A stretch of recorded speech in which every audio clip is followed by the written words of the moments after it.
Okay, what's going on, y'all? I'm back. It's your boy. You see the book, y'all see me. Listen, like, subscribe, comment, share. We're gonna get to the point. So, I told y'all in the early morning after me and God, we get it in. We have our conversations. Like, I speak, then I listen. He speaks, and I listen. You get what I'm saying? So we work things out together. So Mashanana has something for y'all today.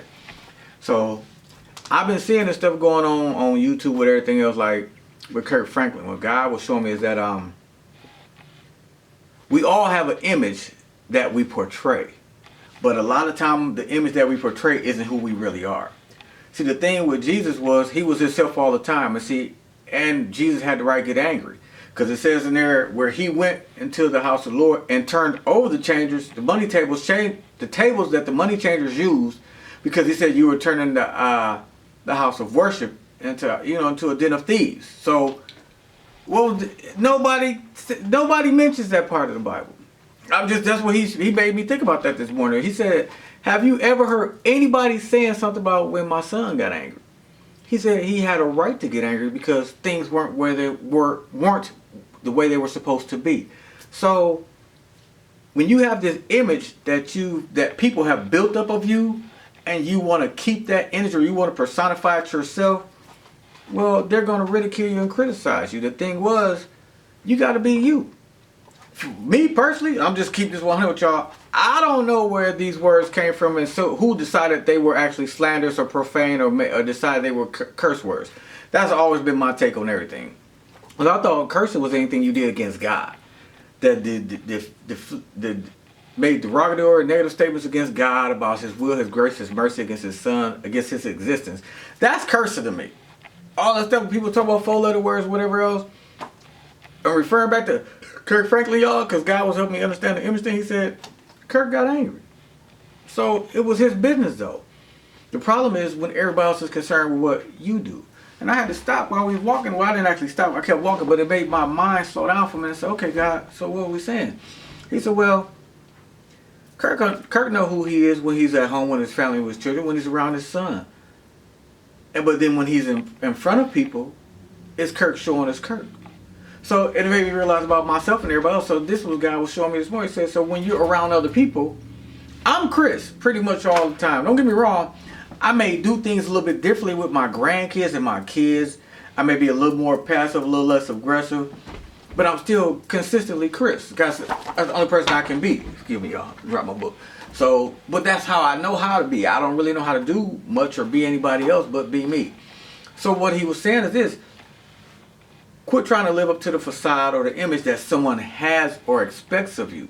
You can only be you. Because for one, only person we're supposed to expect something from is God. See, he said, let me say this right. Faith is the substance of things hoped for, the evidence of things not seen. Now, the word hope is where he told me to go back to. So the word hope in the Greek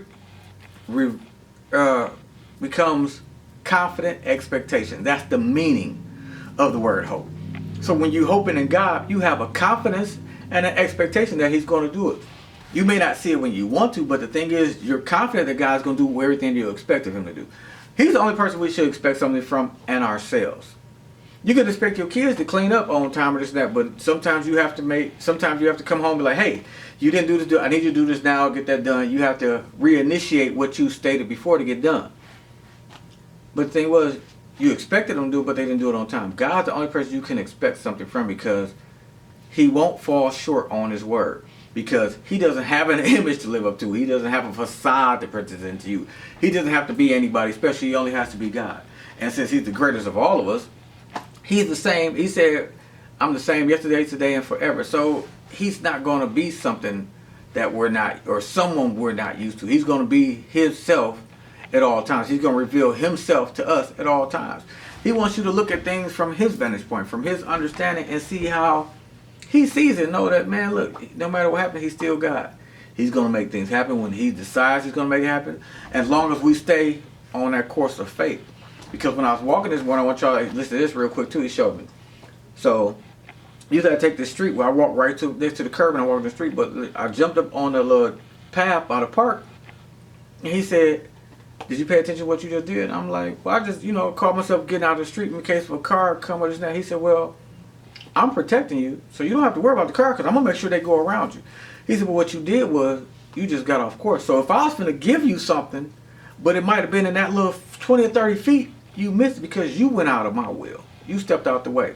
So come back to where you're supposed to be. That was just something he just gave me right now to tell y'all. Just showed out real fast. Let's get y'all. So listen. Don't worry about the image you portray. Don't worry about what people perceive you or see you as long as God sees you as his. Let me say that again because y'all weren't ready for that. Don't worry about the image you portray or what people perceive or see you as long as God can see you as his child. That's the most important thing that ever, period. As long as he sees you. So like my thing, my hats off to Kirk Franklin. Okay, he went along and apologized and told everybody forgive them for his language. Me personally, I'd be like, this has nothing to do with the world. This is between me and my house and my family and my son.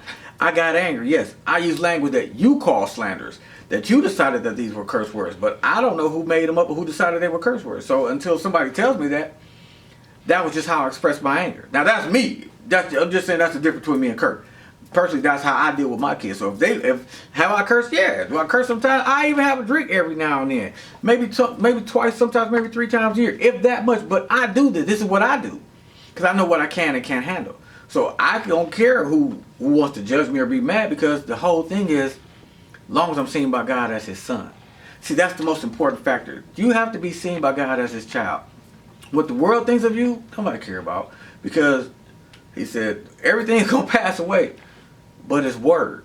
So long as I'm abiding in his word and his will, and I'm trusting God, who cares what the world thinks? Listen, okay, that's your boy. That's our time.